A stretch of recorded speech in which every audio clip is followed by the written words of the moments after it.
अभी जो संसद में विशेष सत्र बुलाया गया है उसके बारे में आप लोग जान रहे होंगे। आपने काफ़ी सारे वीडियोस देख लिए होंगे। जो अमित शाह ने बोला हो, गौरव गोगोई ने बोला है, प्रियंका गांधी ने बोला है, इन सब अर्जुन मेघवाल ने बोला है, इन लोगों ने कैसे कैसे अपने सारे वक्तव्य, और अंत में नरेंद्र मोदी ने भी इस विषय पे अपनी बात रखी है। तो हम लोग आज के इस वीडियो में समझेंगे कि आखिर इस सत्र की ऐसी क्या जरूरत पड़ गई जब देश में चुनावी माहौल चल रहा हो, तमिलनाडु बंगाल के चुनाव अभी बचे हुए हैं, तो फिर ऐसी क्या जरूरत पड़ गई कि ये सत्र बुलाना पड़ा। और इस सत्र में जो कानून पास हो रहे हैं उन कानून के बारे में भी हम लोग ये सारा विश्लेषण करेंगे कि क्या इसके मायने मतलब निकलते हैं, क्या बीजेपी ये जानबूझकर कर रही है या इसका क्या फायदा है, इसका क्या नुकसान है। तो चलिए शुरू करते हैं। मैं हूं विकास भारद्वाज और आप देख रहे हैं ग्लैन व्यू एनालिसिस। तो सबसे पहले बात करता हूं मैं कि ये सत्र बुलाया क्यों गया। इस सत्र को बुलाने के मेन कारणों में से था कि 1 सितंबर 2023 में एक बिल पास हुआ था, नारी शक्ति वंदन अधिनियम बिल। इसमें महिलाओं को लोकसभा, विधानसभा और जिस भी तरह के चुनाव होते हैं इसमें 33% आरक्षण देने के लिए यह बिल बनाया गया था। इस बिल में 2 शर्तें रखी गई थी। यह बिल तभी लागू होगा जब सेंसस हो चुका होगा, और यह बिल तभी लागू होगा जब डिलिमिटेशन यानी परिसीमन का काम पूरा हो चुका होगा। उसके बाद यह बिल लागू हो जाएगा। हालांकि ये पहले से ही लोकसभा और राज्यसभा से पास होकर 106वें संशोधन के तौर पे यह कानून बन चुका है कि अगले 2029 वाले लोकसभा के चुनाव से इसे लागू करना था। यह काम बीजेपी 2023 के सितंबर महीने में ही कर चुकी थी। जस्ट एकदम से 2024 वाले लोकसभा के इलेक्शन से पहले विशेष सत्र बुलाकर ही यह काम किया गया था। उस समय सभी पार्टियों ने बीजेपी का सहयोग किया था और यह बिल पास हो गया दोनों सदनों से और कानून बन गया। 106वां संशोधन होकर ये संविधान में ये पारित भी हो गया। अब समस्या क्या आ रही है कि ये पारित है जब पता है कि 2029 में होना है, तो आखिर अभी लाने की क्या जरूरत पड़ गई। इसी मुद्दे को सबसे पहले समझेंगे। इससे पहले मैं थोड़ा सा आपको ब्रीफ कर दूं कि जो ये डिलिमिटेशन परिसीमन वाला है और ये बिल का इसका और ये सेंसस वाला। सबसे पहले सेंसस पे आता हूं। ये 2011 वाले सेंसस से लेके चल रहे हैं। हालांकि सेंसस जब हुआ था तो काफी पुराना हो चुका है, 2021 में होना था, लेकिन कोविड के दौर में वो नहीं हो पाया। अब ये 2026 में ये शुरू हो रहा है और 2 चरणों में होगा। पहले चरण में घरों की गिनती की जाएगी, उसकी सारी चीजें दी गई हैं कि आप कौन से घर में रह रहे हैं, कैसा है, पक्का है, कच्चा है, पानी आता है, आपके यहाँ बिजली है, मीटर है, टीवी है, ये सारी चीजों की गणना होगी ताकि पता लगे कितने लोग गरीब हैं, अमीर हैं, और इस तरह से वो सेग्रीगेट करेंगे। दूसरे उसमें जातिगत जनगणना भी होगी, घर में किस जाति के लोग हैं, कैसे हैं। तो ये 2 फेज में होना है। इसकी डिटेल्स भी अवेलेबल है। बाकी जब ये स्टार्ट होएगी तो बाकी डिटेल्स भी इसमें आ जाएंगी। अब मैं आता हूं, ये जनगणना जब ये 2027 में कंप्लीट होगी, 2029 में अगला चुनाव होना है, तो ऑलरेडी ये चीजें तो हो जाती, पर यहां एक पेच है। उसी पेच को मैं अंत में आपको समझाऊंगा कि क्यों ये ऐसा करना चाह रहे हैं। अब आता हूं दूसरे टॉपिक पे, डिलिमिटेशन परिसीमन।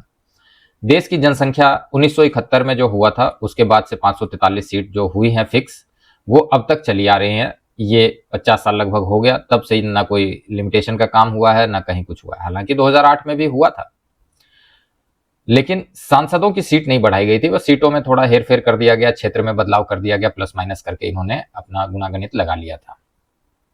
इस वजह से उस चुनाव में आपने देखा ही होगा कि कांग्रेस पार्टी फिर से 2009 में जीत के आ गई थी। तो इस बारी बीजेपी ने इस डिलिमिटेशन को कराने का, सरकार उनकी है, वो ही कराएंगे। तो ये चीज, अच्छा असम में एक चीज समझ लीजिए, डिलिमिटेशन का पहले समझिए कि ये जब ये 850 सीटें ये कह रहे हैं, जो होना ही है वो 835 सीटें राज्यों से, 815 सीटें राज्यों से और 35 सीटें केंद्र शासित प्रदेश से आनी है। इसका फॉर्मूला क्या उन्होंने बनाया, तो एक विवाद चल रहा था कि उत्तर भारत में जो है ये जनसंख्या घनत्व ज्यादा है, दक्षिण भारत में कम है, तो उसकी सीटें अगर जनसंख्या के हिसाब से हुई तो साउथ साइड को घाटा होगा और नॉर्थ, सिर्फ नॉर्थ में ही होने से आप बहुमत पा सकते हैं। तो काफी लोगों ने इसका विरोध किया। इस विरोध की वजह से एक फॉर्मूला सेट किया गया कि ठीक है, जैसे जो चल रहा है उसे चलने देते हैं और सिर्फ 50% हम इसमें सीटें बढ़ा देंगे, जिस रेशियो में जैसे चल रहा है। एक एग्जाम्पल के तौर पर आप समझिए कि अगर उत्तर प्रदेश में 80 सीटें हैं, 50% बढ़ने के बाद ये सीटें 120 हो जाएंगी। बिहार में 40 सीटें हैं, वो 50% बढ़ के 60 हो जाएंगी। ऐसे ही अगर महाराष्ट्र में 48 सीटें या 50 सीटें हैं तो 50% बढ़ के 75 सीटें हो जाएंगी, और इसी रेशियो में ये सभी प्रदेशों में ऐसा होगा। तो काफी लोग इस पे सहमत भी हैं, कुछ लोग असहमत भी हैं। तो खैर सहमति असहमति तो हमेशा बनी रहती है, क्योंकि विरोध जब भी आप विपक्ष में बैठते हैं तो आपको विरोध करना होता है। खैर ये डिलिमिटेशन का काम भी इसमें होना है। तो इन दोनों चीजों को लेके और साथ में इन्होंने एक ये नारी शक्ति वंदन अधिनियम भी जोड़ दिया। अब जोड़ने से क्या होगा कि लोगों के बीच में एक रकस फैल गया है कि भाई ये क्यों करना चाह रहे हैं, जब ये 2029 में ठीक है, इसमें 2 शर्तें थी, वो शर्तें पूरी हो जाएंगी। 2027 में जनसंख्या आप गिनती कर लेंगे, जातिगत जनसंख्या भी सरकार ने बोला है मैं उसी में गिन लूंगा, वो भी आप गिन लेंगे, डिलिमिटेशन भी कर लेंगे 2029, तो अभी लाने की क्या जरूरत है। उसके 7-8 कारण हैं, उस पर भी हम लोग चर्चा करेंगे। एक चीज और मैं आपको बता दूं कि डिलिमिटेशन वाला एक पॉइंट मैं आपको बता दूं कि इससे फायदा जो सरकार में बैठी है उसे होता ही होता है। एक एग्जांपल के तौर पे समझिए, 2008 में जब हुआ था तो नई दिल्ली के विधानसभाओं में ऐसे सेग्रीगेट किया गया कि उनके जो वोटर हैं उनको ज्यादा से ज्यादा फायदा हो और जो विरोधी हैं उनको थोड़ा अलग कर दिया जाए, ऐसा मिक्सअप करके इन्होंने रखा। और इस तरीके से शीला दीक्षित 15 साल तक यहाँ पे मुख्यमंत्री बनी रही। बाद में एक विशेष वर्ग का ही वोट उन्हें ज्यादा मिलता है, तो उस वर्ग को उन्होंने ऐसा रखा था कि उन्हें ही मिले। इसी फॉर्मूले पे जाते हुए अरविंद केजरीवाल ने अगले 10 साल तक शासन कर लिया। अब इस पिछले चुनाव में, दिल्ली वाले चुनाव में अभी वो हारे हैं। दूसरा एग्जांपल आपको देता हूं, असम में क्या हुआ। अभी के विधानसभा चुनाव में जब 2013 के बाद से ये सारी चीजें हुई तो परिसीमन हुआ। अभी विधानसभा में हेमंत विश्व शर्मा ने ऐसा कांड करा कि 35 सीटें जहां पे वो लोग डिसाइड करते थे बहुमत कि किसे कौन जीतेगा कौन हारेगा, एक विशेष वर्ग, तो उन लोगों को उन्होंने कॉर्नर करते हुए 22 सीटों तक सीमित कर दिया। अब ऐसा उन्होंने प्लान बनाया, जो भी चक्रव्यूह रचा हो वो चीजें समझने की हैं। तो ऐसे करके क्या हुआ कि इन्होंने अपने फायदे के लिए, और ये हर सरकारें करती आ रही है, तो इस पे भी एक विवाद था।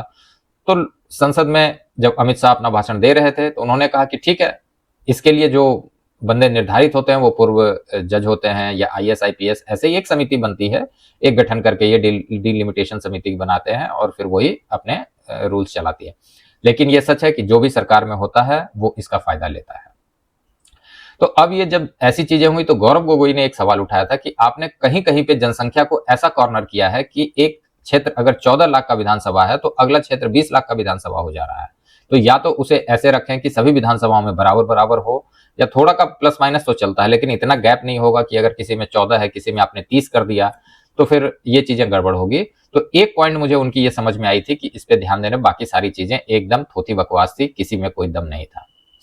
कुछ लोगों ने कहा कि भाई मुस्लिमों को आरक्षण दीजिए, इसमें मुस्लिम महिलाओं को, महिला शक्ति हैं वो हैं। उन्होंने कहा भाई महिलाओं को दे रहा हूं, इसमें मैं कैटेगराइज नहीं कर सकता कि ये महिला वो महिला, ऐसा कुछ नहीं है। अच्छा एक बात और आप जानिए, संसद में जो सीटें रिजर्व्ड है SC ST को ही रिजर्वेशन है, OBC को नहीं है।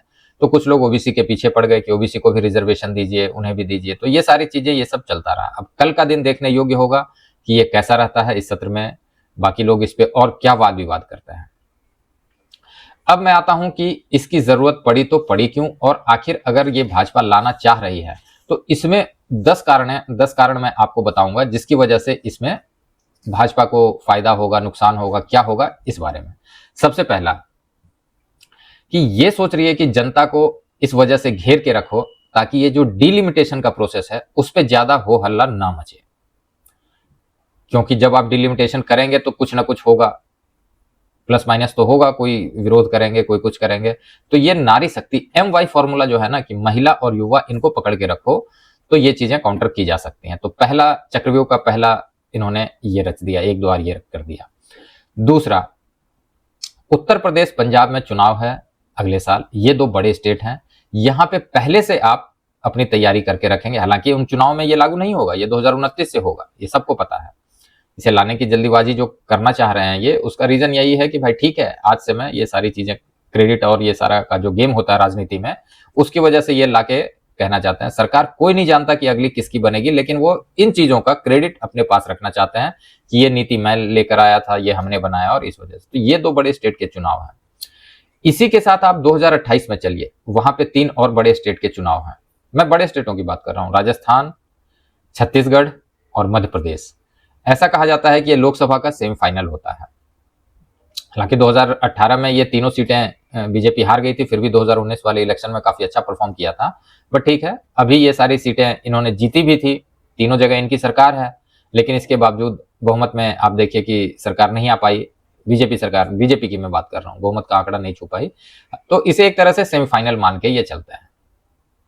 तीसरी बड़ी चीज कि जब ये सीटें 850 हो जाएंगी संसद में, तो उसके लिए नए जो कैंडिडेट हैं उनको आज से नर्चर करना शुरू करेंगे, ये आज से उन्हें अपने क्षेत्र में या बाकी चीजों में इन्वॉल्व करना शुरू करेंगे, क्योंकि एकदम से चुनाव आते ही आप नए कैंडिडेट नहीं ढूंढ पाएंगे, फिर उनकी श्योरिटी नहीं रहेगी कि वो जीत पाएंगे कि नहीं जीत पाएंगे। एक और पॉइंट इसमें मैं बता दूं कि ये रोटेशन बेसिस पे है, ऐसा नहीं है कि आज अगर गाजियाबाद या इलाहाबाद या कानपुर की सीट महिलाओं के लिए रिजर्व हो गई तो सदैव के लिए रिजर्व हो गई, नहीं, ये सीटें चेंज होती रहेंगी। तो इसके एक और पॉइंट निकल के आया था कि एक क्षेत्र में जो सांसद बनता है उसका एक लगाव होता है, अखिलेश जी ने ये बात उठाई थी कि उसका एक लगाव होता है। तो एक तो ये पॉइंट भी हो गया कि ठीक है लगाव होता है, पर ये भी तो है कि विकास करते हैं, क्या करते हैं, नहीं करते हैं, उस हिसाब से देखना पड़ता है।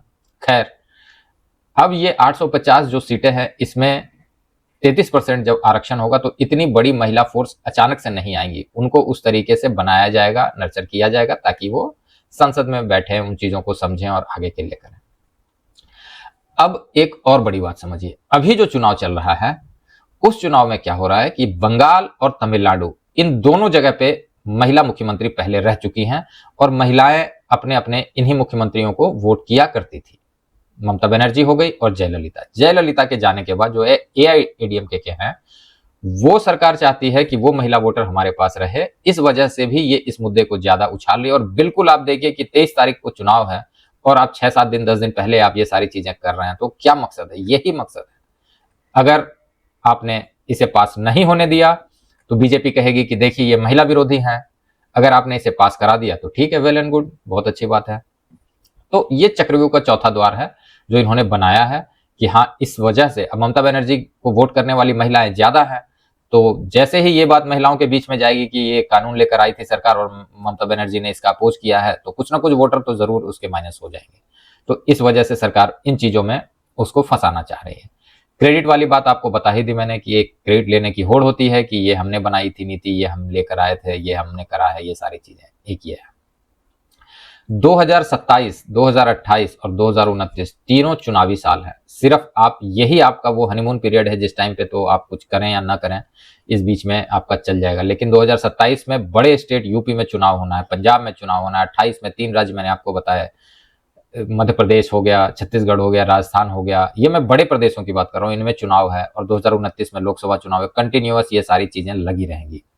तो इस बीच में सरकार को मौका मिले ना मिले तो उसकी क्रेडिट तब तक के लिए भुना ली जाएगी कि हाँ ये चीजें ये लेकर आए थे। जो MY फैक्टर है इनका कि महिला और युवाओं को इन चीजों से जोड़ के रखो। एक और बात आपको बताता हूँ, यूजीसी कानून के आने से, यूजीसी जब ये बवाल मचा था उसका कानून, हालांकि अभी तो सुप्रीम कोर्ट ने उस पर रोक लगा दी है, लेकिन उसके आने पे काफी सारी जनरल कास्ट की जनता बहुत नाराज हुई थी। तो ये एक वोट खिसकने का भी डर है बीजेपी को, क्योंकि ये 100% लोग बीजेपी को वोट करते हैं, ये बड़ा वोट बैंक है उनका, तो वो नहीं चाहती है कि ये चीज हो। जो गलती हुई हो सरकार से, जानते हुए किया हो उन्होंने, अनजाने में भूल हुई हो या जो भी हुआ हो, पर ये गलती तो गलती है, राजनीति में आप ऐसी गलती नहीं कर सकते। तो उसे काउंटर करने के लिए भी एक ये फैक्टर है कि चलो कुछ हद तक महिलाओं को भी अगर साथ लिया जाए तो कुछ कंपनसेट किया जा सकता है। एक और बात मैं आपको बता दूं, इन सब चीजों से वन नेशन वन इलेक्शन के लिए जो ये सारी चीजें बनाई जा रही हैं उसकी नींव रखी जा रही है। ये नींव आज आप देखेंगे अगले उसमें 2029 हो या जब भी ये हो वन नेशन वन इलेक्शन, उसके लिए ये बहुत बड़ा एक मजबूत पिलर साबित होने जा रहा है। और सबसे अंतिम पॉइंट आपको बताता हूं, ये अश्वमेध यज्ञ है, इसकी आज से शुरुआत हो रही है और बीजेपी अपना घोड़ा छोड़ने वाली है।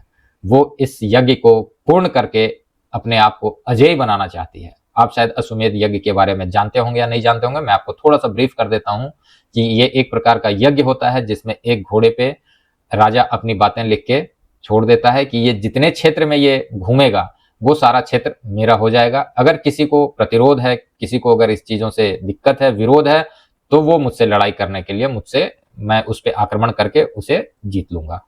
तो ये वही है अश्वमेध का घोड़ा जो बीजेपी चाहती है कि इसे जनता के बीच में छोड़ दें ताकि वो आगे आने वाले कम से कम 8-10 चुनावों तक अजेय बनी रहे। तो ये मुद्दे जो मेरी समझ में आई, बाकी संसद में जो कार्रवाई चल रही है उस पर आपकी पैनी नजर जरूर होगी। कल का सत्र विशेष और होने वाला है, देखिए क्या होता है। अगर बिल पास हो जाता है तो बीजेपी की बल्ले बल्ले है, अगर पास नहीं होता है तो वो इन चीजों को और भुनाने की कोशिश करेगी। तो देखिए कल क्या निष्कर्ष निकल के आता है। और आपको मेरा ये एनालिसिस कैसा लगा, मैंने अपने तरफ से कोशिश की है कि इस विश्लेषण में वो हर वो चीज, हर उस पॉइंट को रखूं, तो आप इस बारे में जरूर बताइएगा। तब तक देखते रहिए ग्लैंड व्यू एनालिसिस। आप सभी का धन्यवाद।